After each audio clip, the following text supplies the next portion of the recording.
যত ইস্তেগফার হতে পারে এর মধ্যে সবচেয়ে শ্রেষ্ঠতম ইস্তেগফার নাম কি? কথা কন। বুখারীর বর্ণনা, শাদ্দাদ ইবনে আউস রাদিয়াল্লাহু তাআলা আনহু বর্ণনা করেন, এই সাইয়্যিদুল ইস্তেগফার দিনের বেলা যে পড়বে ওই দিনে মারা গেলে সে জান্নাতি। এই সাইয়্যিদুল ইস্তেগফার রাতের বেলা যে পড়বে ওই রাতে যদি ইন্তেকাল হয় ওই লোকটা জান্নাতি। মুখস্থ আছে না? কার কার মুখস্থ হাত তুলেন। মাশাআল্লাহ, তাবারাকাল্লাহ, মাশাআল্লাহ, মাশাআল্লাহ।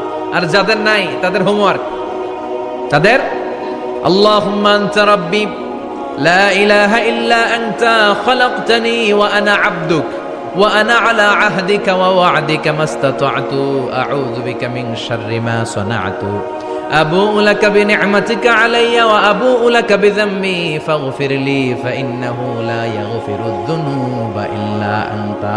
সুবহানাল্লাহ পড়েন। আজকে রাতে পড়ছেন, মারা গেলে জান্নাতি। চিল্লায় পড়েন না আল্লাহু আকবার।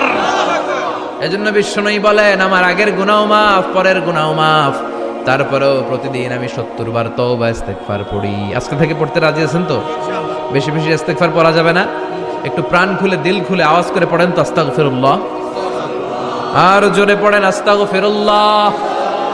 আবার সবাই পড়েন আস্তাগফিরুল্লাহ।